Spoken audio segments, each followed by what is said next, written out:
Assalamualaikum warahmatullahi wabarakatuh. Hari ini kita akan mempelajari bab 3 tentang seni tari. Pengertian seni tari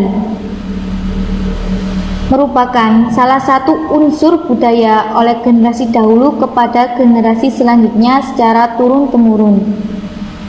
Di antaranya mewarisi dan meneruskan kesenian dari generasi sebelumnya yang biasa disebut sebagai seni tari, yang bersifat tidak statis, karena kestatisan akan membawa kepunahan bagi seni tari itu sendiri. Kreativitas adalah salah satu cara menghindari kepunahan, agar seiring dengan perkembangan zaman, dengan catatan tanpa merusak esensi ataupun nilai yang terkandung dalam seni tari tersebut. A. Gerak, busana, dan perlengkapan tari Nusantara daerah lain. Zaman dahulu sebelum datangnya agama-agama ke Indonesia. Setelah datangnya agama Hindu, manusia mulai mengenal dewa-dewa yang dipercayai mempunyai kekuatan yang melebihi kekuatan manusia. Sebagai imbalan, manusia memberikan sesaji yang bisa berwujud makanan atau tarian. Karena dengan tarian itu manusia bisa berhubungan dengan para dewa, sehingga di setiap daerah di wilayah Nusantara mempunyai bentuk tarian yang berbeda-beda. Contohnya tari pendet, yang pada awalnya merupakan tari pemujaan para dewa-dewa yang dibawakan di pura-pura, yaitu tempat ibadah orang Hindu. Lambat laun, seiring perkembangan zaman, para seniman Bali mengubah pendet menjadi ucapan selamat datang, meski tetap mengandung nuansa yang sakral dan religius.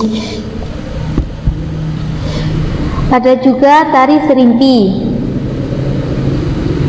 suatu jenis tari klasik dari daerah Yogyakarta yang selalu dibawakan oleh 4 penari. Karena kata serimpi adalah sinonim bilangan 4, kecuali pada serimpi Ronggowati yang penarinya ada 5 orang. Menurut Kanjeng Brongodiningrat, komposisi penari serimpi melambangkan 4 mata angin atau 4 unsur dari dunia lain. Yang pertama grama atau api, yang kedua angin atau udara, yang ketiga toya atau air, yang keempat yaitu bumi atau tanah. Serimpi hidup di lingkungan Istana Yogyakarta serta dianggap pusaka keraton. Temannya hampir sama dengan tari Bedaya Songo, yaitu menggambarkan pertikaian antara dua hal yang bertentangan, antara baik dan buruk, antara akal manusia dan nafsu manusia. Yang ketiga tari Pakarena, yang biasanya ditunjukkan sebagai penghormatan kepada Batara Guru, karena dianggap memberikan pengetahuan kepada manusia.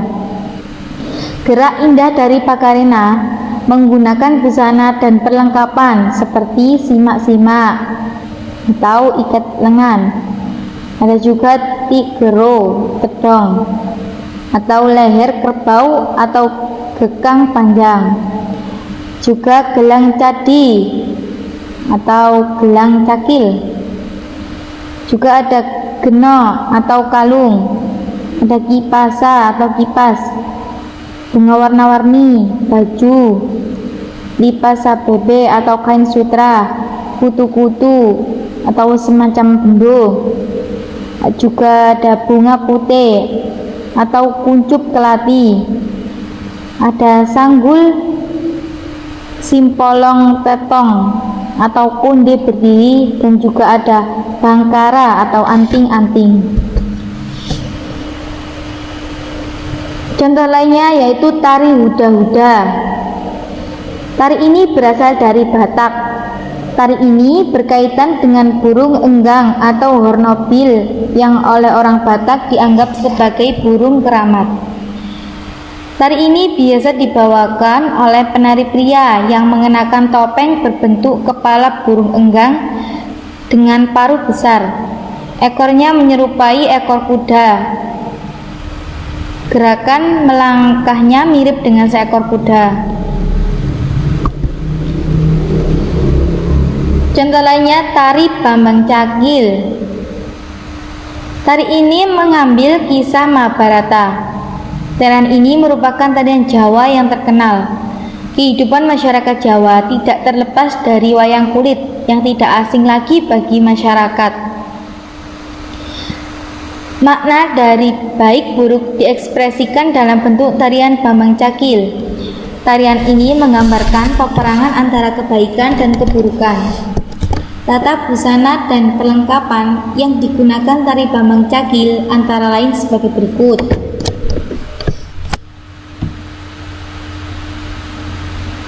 Tokoh sang satria menggunakan kulut, kembang, anting, kalung, kelat bahu, selindang, celana pendek, dan keris. Sedangkan raksasa menggunakan keluk, sumping, anting, tirun gigi, kelat bahu, kering, kalung, timang atau sabuk, kemeng, kain, dan bingle atau gelang kaki. B. Keunikan gerak busana dan perlengkapan tari Nusantara daerah lain.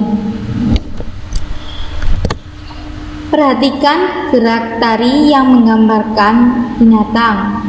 Gerak-gerak tersebut sangat unik. Seperti tari Mentawi yang menggambarkan gerak-gerak binatang seperti ayam dan kera. Juga ada tari Dayak yang menggambarkan burung enggang yang saling memamerkan keelokan tubuhnya. Contoh lain tari Tortor Bodat Nahaudanan yang menggambarkan tentang seekor beruk yang kehujanan. Juga tari Margapati yang menggambarkan gerak-gerik seekor harimau yang selalu siap memangsa musuh. Dan tari Ulat Sago yang menggambarkan gerak-gerak ulat sago. Gerak-gerak tradisional yang bertemakan kegagahan dan keperkasaan, misalnya tari Wiranata, tari Trauma dari Bali. Keunikan busana dan perlengkapan dari Nusantara dan juga daerah lain juga terdapat pada tata busana dan perlengkapannya. Tari dengan tema sama belum tentu menggunakan tata busana atau perlengkapan yang sama pula. Hal inilah yang menjadikan salah satu keunikan tari tersebut.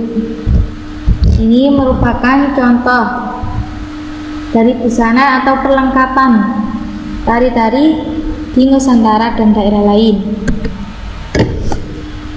Apresiasi terhadap simbol yang terkandung dalam karya seni tari Nusantara daerah lain. Dari beberapa gerakan-gerakan tersebut dapat dibuat sebuah tarian. Gerak-gerakan yang berupa tarian disebut gerakan simbolis atau gerakan yang melambangkan sesuatu. Dari gerakan, busana, dan perlengkapan yang dikenakan saat menari dapat menyimpulkan temanya. Begitu juga tari Nusantara daerah lain. Gerak, busana, dan properti merupakan simbol tarian. Misalnya, gerakan tari merak dari Jawa Barat yang menirukan perilaku burung merak. Tata busana dan pelengkapnya merupakan simbol gerakan merak yang berupa busana yang ada sayapnya.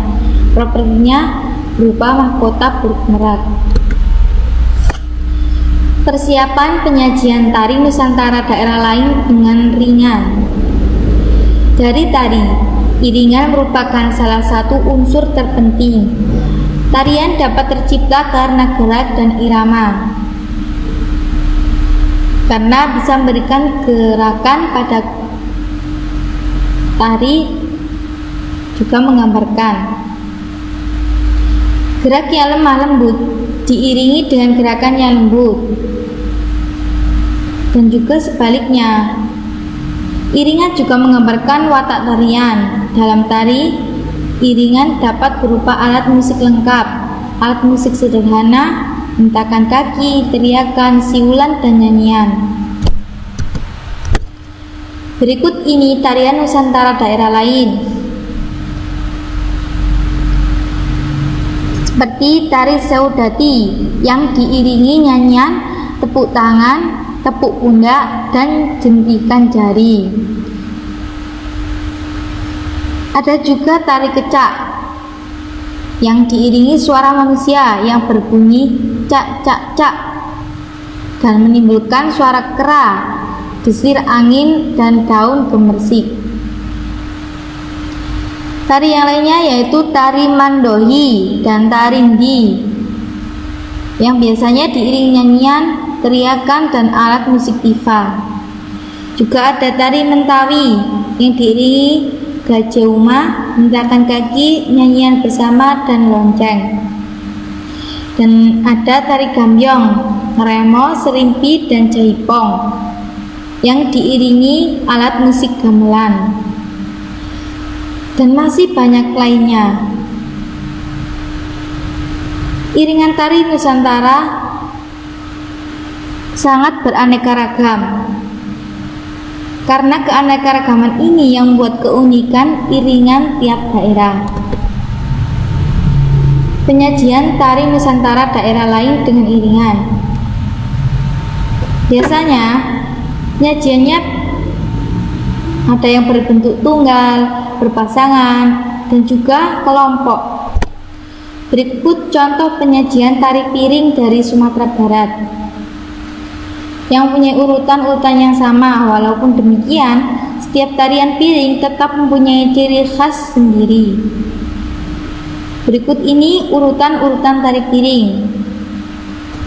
Yang pertama, salam. Gerakan salam terdiri atas 5 gerakan yang menggambarkan 5 tahap persembahan, yaitu menyerahkan diri kepada Tuhan Yang Maha Esa, memohon izin kepada bumi yang diinjak, meminta kepandaian untuk berpikir, memohon agar segalanya disatukan dengan hati, dan memohon ampun dan maaf jika ada kesalahan. Pemanasan. Bagian ini penari menggerakkan tangan dengan irama cepat dan ringan. Posisi penari bisa duduk atau berdiri. Dan saat memulai mendengarkan iringan musik. Bagian inti. Dalam bagian ini, vokal mulai didenangkan mengiringi tarian. Jika tarian mulai membosankan, penyanyi berhenti menyanyi lalu berkomentar, sudah cukup menarinya atau tarianmu membosankan. Menunjukkan keahliannya atau akrobatik. Pada bagian ini ditampilkan keterampilan para penari. Mereka menari di atas piring, bara api menyala, dan lainnya yang merupakan contoh akrobatik.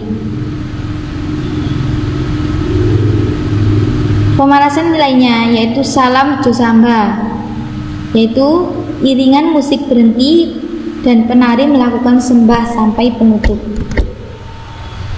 Demikian pelajaran hari ini. Saya akhiri. Assalamualaikum warahmatullahi wabarakatuh.